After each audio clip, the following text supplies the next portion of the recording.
Nice. That's one of them new Ben Franklins you count there, baby pop. You don't stop. Gotta get that money. You don't stop. Oh, man, this is how we do it. East, West. Again, volume 3 of why she's not ready for a long-term committed relationship. So we've done volume 1 and 2. On each volume, we talk about 3 ways or 3 standout ways or triggers, things you can look for to know that she's not ready to be fully committed in a lockdown, get down on one knee, sign papers, spend all your money on the wedding type of relationship. So this does not mean that she's not ready for, you know, girlfriend, boyfriend shit or exclusive dating. She could very well be ready for that, or at least be ready to venture into that realm if y'all are just casually dating at the moment. But this is how you know, speaking to all of my blue pill guys out there, beta male guys, even purple pill guys, that you may understand women, but you may want to jump into something serious, or you're making it up in your mind to jump into something serious. These are 3 more ways, volume 3, as to how you know she's not ready. So today's number 1 will be, she's super pissed when you don't agree with her. Now, let me explain this, because a lot of women, of course, they get upset when they don't get their way, or, you know, you guys don't see eye to eye. What I mean by super pissed when y'all don't agree is if y'all having a disagreement and she seems like she's trying to tell you that your opinion or that your perspective is incorrect, then that's a problem. Now, it's one thing to not share the same perspective, or it's one thing to not maybe fully understand or fully connect with it. But if she's trying to take what you feel on a genuine level as a human being and tell you that you're wrong for feeling that way, or she's trying to just neglect or negate you as a human being, that's a problem. So this is not just a problem on a, oh, that's just kind of what women do type shit. This is a problem on a, she does not see you as a human being. She sees you as property, and she sees you as something that should be, in a way, obeying and following her orders and just agreeing and saying yes, yes, yes, or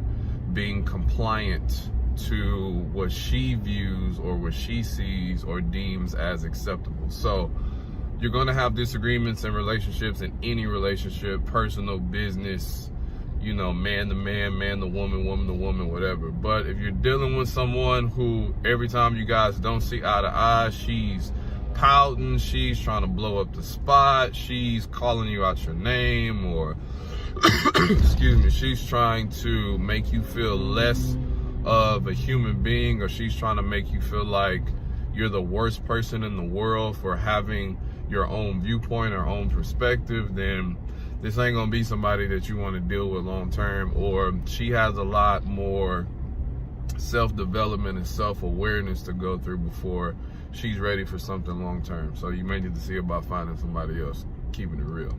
All right, pass by this bus first.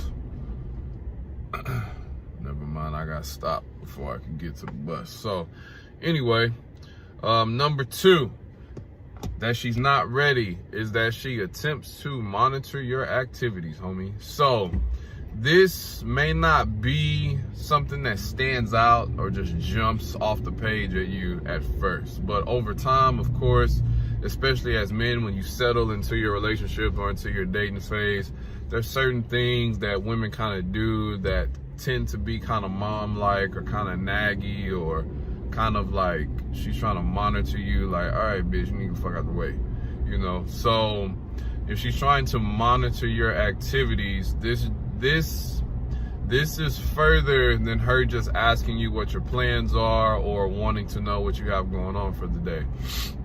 When she's trying to monitor your activities, you know, she's asking you like 3rd degree level type questions about what you're doing, why you're doing it, who you're doing it with. And then she's almost kind of sitting back and judging on whether or not it's acceptable, which goes back to the first point.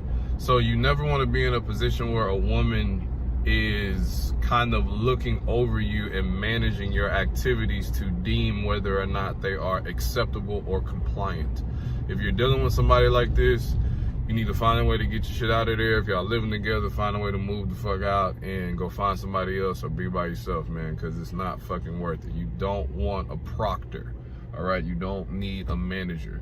If you two are together, excuse me, I'm trying to get over this damn cold. Houston weather keep changing every 5 seconds.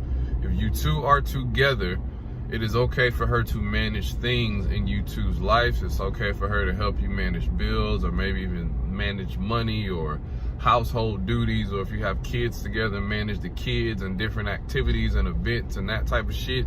She should never be trying to manage or monitor you.